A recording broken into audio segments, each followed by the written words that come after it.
Hello student, welcome back to the channel. बच्चों, आज के टॉपिक पे मैं डिस्कस करूंगा प्रैक्टिकल प्रॉब्लम नंबर 32 का ट्रांजिशन नंबर सेकंड। एक मैं ऑलरेडी आपको करा चुका हूं और सारे सॉल्यूशन 31 तक जितने भी प्रैक्टिकल प्रॉब्लम है मैं वो भी आपको complete full description, complete solution in fact करा चुका हूं। आप मेरी रेक्टिफिकेशन ऑफ एरर्स की प्लेलिस्ट पे जाएंगे, आपको सारे क्वेश्चंस के सॉल्यूशन वहां दिख जाएंगे। तो बच्चों, मैं आगे बढ़ रहा हूं। प्रैक्टिकल प्रॉब्लम नंबर 32 का ट्रांजिशन नंबर 2 की मैं बात कर रहा हूं। तो स्टार्ट करने से पहले मैं बता दूं, मैं करा रहा हूं class 11th accounts chapter number 17 rectification of errors. TS Grewal की बुक में फॉलो कर रहा हूं, जिसका एडिशन 2023-24 का है। बच्चों, यहां पर ये ट्रांजिशन मैंने यहां पर प्रिंट किया हुआ है, लिखा हुआ है, जो कि टीएस ग्रेवाल की बुक से आया हुआ है। आपको ये समझना होगा, वही सेम टेक्निक हम फॉलो करने वाले हैं बच्चों, जिसमें हम करेक्ट एंट्री को एक साइड लिख लेते हैं रफ नोट में, फिर हम देखते हैं कि रॉन्ग, यहां रॉन्ग कुछ हुआ है, तभी हम बात कर रहे हैं रेक्टिफिकेशन ऑफ एरर्स की। तो ऑब्वियसली यहां कुछ रॉन्ग हुआ है, मैं आपको समझाऊंगा। पढ़ेंगे पहले, फिर समझेंगे, फिर लिखेंगे करेक्ट एंट्री और रॉन्ग एंट्री, फिर हम दोनों के कंपैरिजन से आ जाएंगे अपने सॉल्यूशन पर रेक्टिफिकेशन ऑफ एरर्स वाली एंट्री, रेक्टिफाइड जनरल एंट्री की तरफ। तो बच्चों, बड़े ध्यान से समझेंगे क्या हुआ है यहां पर। देखो, installation charges on new machinery purchased, installation charges on new machinery purchased ₹500 were debited to sundry expense account as ₹50।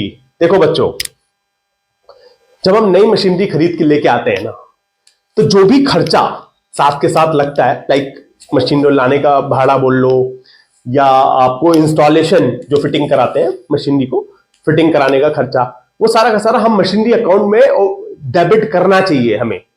हमें मशीनरी अकाउंट में ही डेबिट करना चाहिए, जो हमारा अकाउंटिंग कंसेप्ट कहलाता है, अकाउंटिंग रूल प्रिंसिपल कहलाता है। ये प्रिंसिपल कंसेप्ट है बेसिकली अकाउंटिंग का। ठीक है, यहां पर प्रिंसिपली मिस्टेक हुई है अकाउंटेंट से। उन्होंने परचेज, जो नई मशीनरी परचेज कर रहे थे, उसके इंस्टॉलेशन के खर्चे को सन्ड्री एक्सपेंस सीधा पीएनडल में डेबिट कर दिया, वो भी ₹50 से।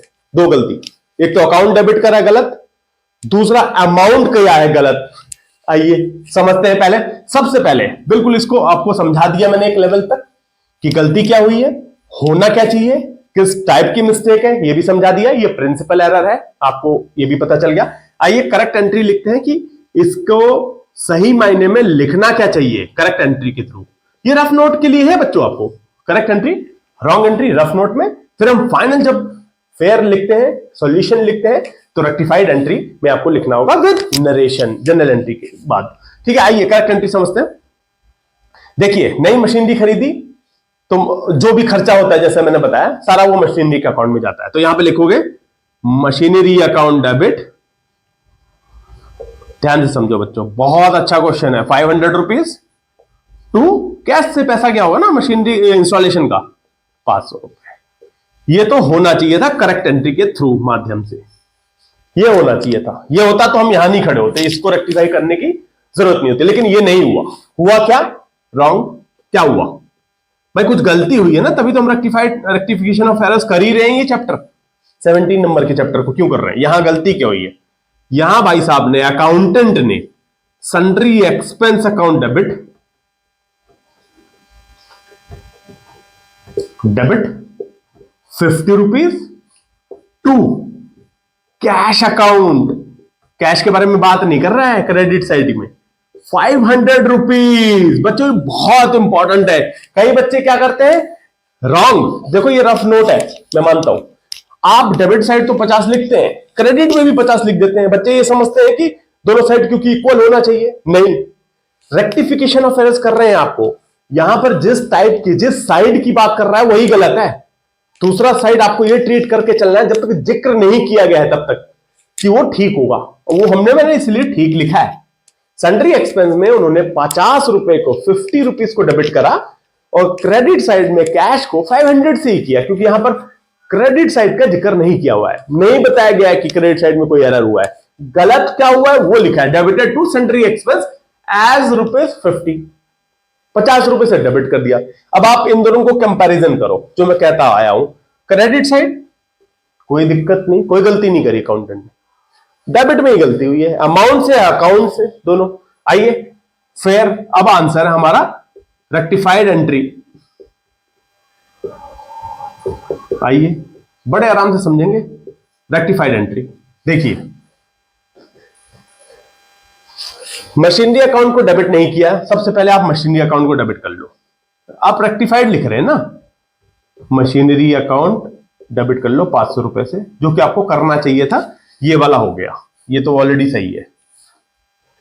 ये वाला अकाउंट क्रेडिट कर दो क्योंकि इसकी जरूरत नहीं है 50 रुपए की, टू सन्ड्री